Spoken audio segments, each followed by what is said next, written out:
Hello, everybody. My name is Charles, and today I would like to share my testimony. But by no means is this testimony fully complete. But I had the need to put it out there because there might be a few people out there that this could help. Everything started when I was 18 or 19 years old. I was in the military, and it all started when I had this strange out of body experience. I was literally standing on my ceiling, looking down on my bed, and I thought it was a dream. I floated back down to my body, woke up. I thought it was a dream. Like any normal person, I freaked out a little bit, tried to go back to sleep, but as I tried to fall asleep, I noticed that I moved my leg and the spirit would just move out of my leg. And it was my body was spiritual and it was moving on its own. Not on its own, but I was moving my spiritual body, but my physical body was just laying there. And I had no idea what was going on.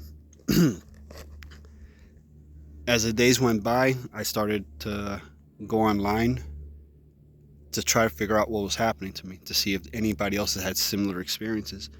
And, there was quite a few people that had similar experiences.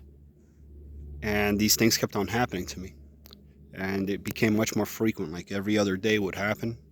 And then I would literally come out, speak to spirits, and they would be super friendly. They would act like my best friends. One day, I asked the spirit one question. And the reason I asked this question is because since I was little, I always knew Jesus was real. Like it was just a belief that I had, and nothing really could shake that, right? But since this was happening to me, I was wondering, like if I could see him and talk to him, right, or find him. So I went up to one of the spirits, and I asked him. I looked at him in his face, and I said to him, "Is Jesus Christ real?" As soon as I asked him that, he just looked at me like this, right? Like he got in my face. He was angry, right? And I just went back and I apologized to him, right? I said, "Look, look, look, look, I'm sorry. I know he's real, but could you tell me where I could find him?" He got in my face again and woke me up. I was angry at him for a while. I didn't leave my body or anything like that. So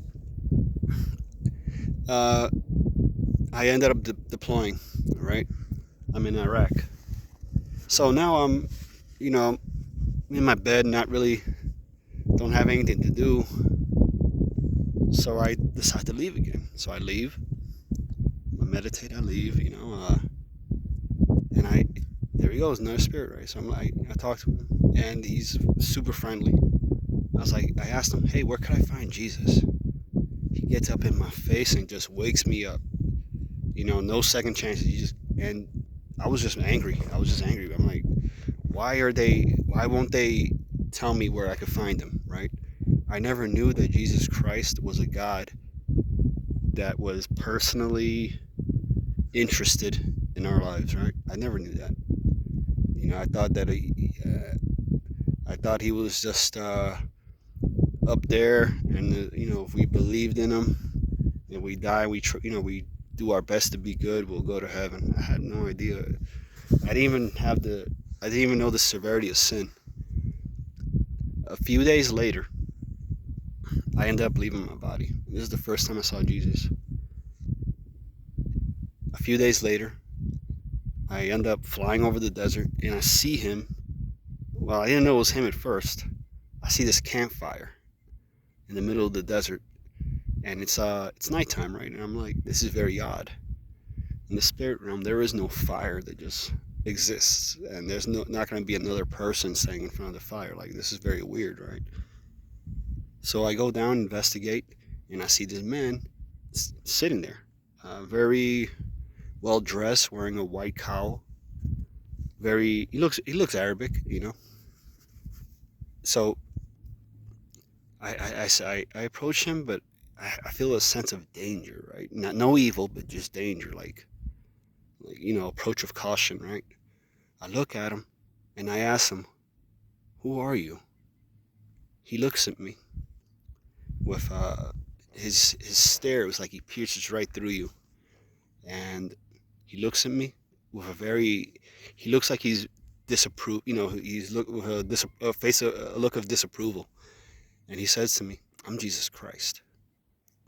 And right there, I shook. I remember shaking my head because I was like, "Nah, this. I'm not gonna get deceived." You know, there's no. I'm thinking to myself, there's no way that Jesus Christ would be right there waiting on me, or I didn't think this could be orchestrated, right? That end, he didn't look like the what we would think Jesus Christ would look like. Flowing blonde hair, blue eyes, all that stuff. No. Um, so in disbelief, I did turn around from him and I flew away from him. And the whole time, I felt like he was just like his gaze was just piercing through me. So I ended up going to a local home in the area.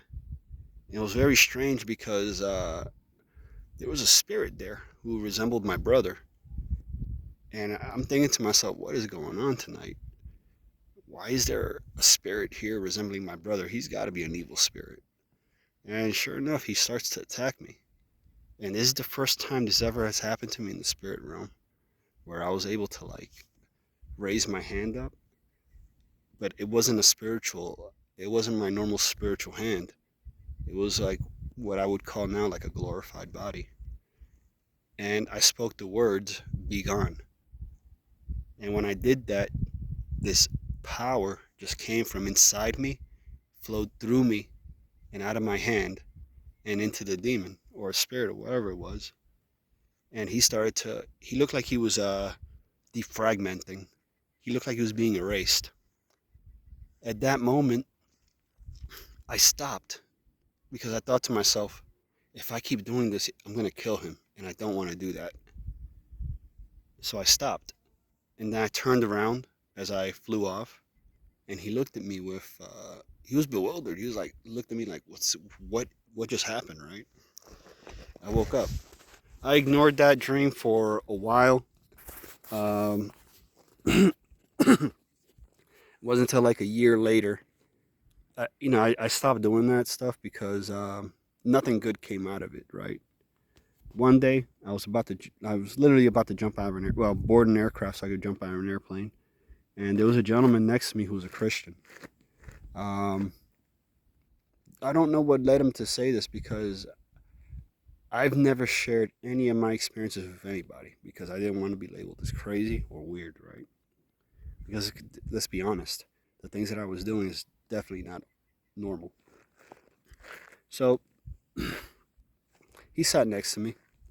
He said to me, "Charles, are you religious?" I said, "Yeah, I am." He's like, "Are you a Christian?" I was like, "Yeah." He's like, "Really?" I was like, "Yeah." "Well, could you tell me what you believe?" And I said to him, I'm thinking to myself, this is very weird. Why is somebody asking me about what I believe?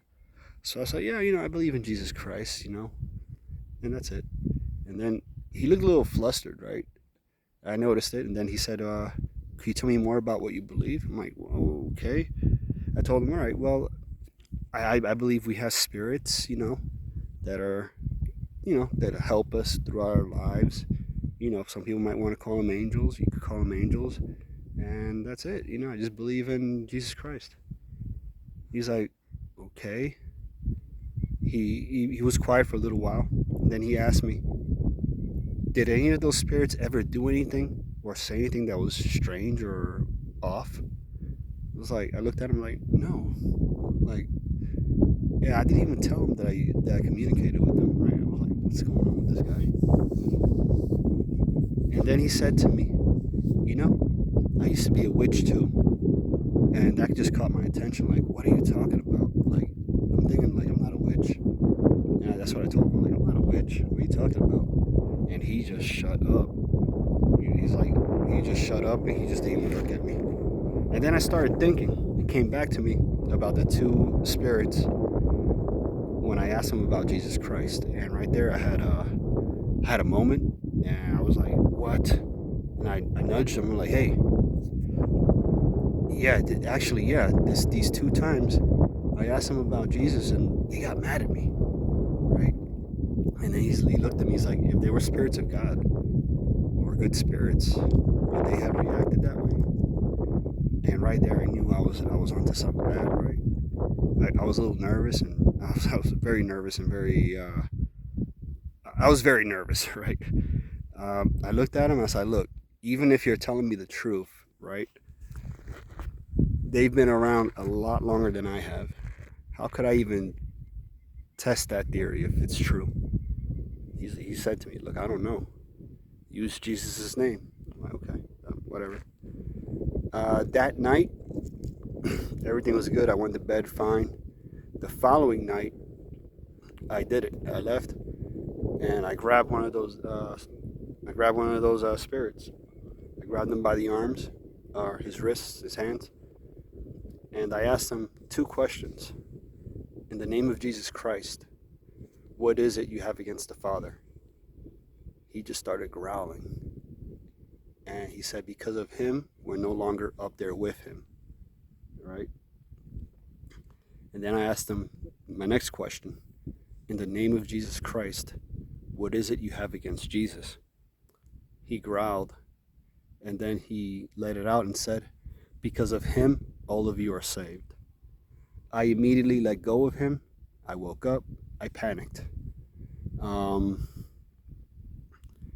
panicked. I was nervous, worried. I was thinking so many things. I was like, well, I believed in Jesus, but I didn't really believe in Jesus. And if these fallen angels are real, then that means Satan is real. And if Satan is real, that means God is definitely real, and so is Jesus. And I just found myself like on Team Satan, right? Because that's what I've been doing this whole time. So I tried to get some rest that night, and I had one of these old Nokia phones. It wasn't a flip phone. It was like one of those bricks. You call them brick phones, but it just started dialing the number 9, and it was just dialing the number on its own, right? And I just heard the beeps. When I looked at the phone, I just saw all 9s, and I started to. I was in denial. I was like, okay, this is just a coincidence. This isn't happening. So I pressed the clear button, put it down. A few moments later, just started dialing all 9s. And I freaked out. I turned off my phone and I went to bed. I had a relatively peaceful night. I wake up in the morning, go to work I'm at work at around 6 o'clock in the morning, and I'm just doing roll call, finding out who's there, who's not. And before it's even 6:30, it's probably around 6:15, my phone rings. I have an incoming phone call with all 9s, right? And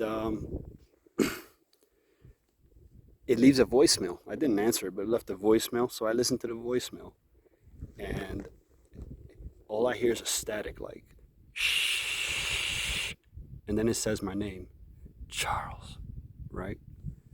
I freak out. I delete the message, and I'm trying to find that Christian guy, but he didn't show up. I guess he stayed later from the night prior due to the airborne operation. So he was probably going to be in later on. I didn't know what time he was going to be in, but he came in later. So after I exercised, I went back to work at 9 o'clock, and there was a corporal there, and I was shook. I was nervous, scared, worried, and I guess it was you could recognize that there was something wrong with me. And the corporal looked at me. He's like, "Hey, are you okay?" And I looked at him like, I showed him my phone, right? And I said, "Hey, did you ever get an incoming phone call of all 9s?" And when I said that to him, my phone just called me again, and it was all 9s. And I asked him hey, can you take this phone call? And he looked at me like he looked at me like I was evil, man. Like he said, "Get away from me," right? So I got away from him. It wasn't until like 10 o'clock I told the Christian that spoke to me about that stuff, about what happened. And he looked at me. He's like, yeah, Satan's mad at you. I was like, what? I'm like, what do I do? He's like, well, when you get home, we're going to pray, right? So I get home that night. I'm outside the house in my car. I give him a call. He says a prayer, and we both well, he's praying, I'm just listening. And he starts to panic and he yells. Apparently, like a bookshelf flew out of the bookshelf and almost hit him and put a hole in the wall. Uh, that night was different from any other night because normally, if I wanted to leave my body, I would have to put a little bit of effort into it. Not this night. This night, as soon as my head hit the pillow, they snatched me out. They snatched me out. I don't know what time. I don't know how long I was gone, but my head hit the pillow around 10, and I ended up waking around 3 o'clock in the morning. And this is what happened to me. I don't think I was in hell. Maybe I was in a certain part of it. But wherever I was, it was like there was no time. And gravity was weighing on me so much. And everything was just very evil, right? I'm not sure if any of you guys ever seen a castle, but these medieval castles, the floors would be made out of bricks, and the walls as well, and the ceilings kind of, right? So this is what this room would look like. And in the middle of the room was a furnace with a fire burning. It was a red fire. And the whole time there was three, I didn't know there was three at first, but I heard these voices telling me, come with us, you're just like us, come with us, be with us, join us, you're just like us, come with us, be with us. And I was just crawling around, rebuking them as much as I could, praying to God. I didn't know how to pray. I was just praying to God to get me out of there, right? And I remember when I crawled around, I grabbed one of these demons by his robe. He was wearing a red robe. And they look very old. They look like they're plus 100 years old. They have these liver spots all over their faces. Bald. They're pretty ugly. So, you know, but you know they appear to be human. And I said some things to them. And when I ended up waking up, I just felt engulfed in this. It was a dim light, but I felt like I was in heaven. I really felt like I was in heaven, and I was just thanking God, and I felt like I was in heaven. Like I didn't want to leave whatever was happening right there. I didn't want that to stop, but then it stopped, and when I came to, my face was just full of tears. I'm going to continue on the next video.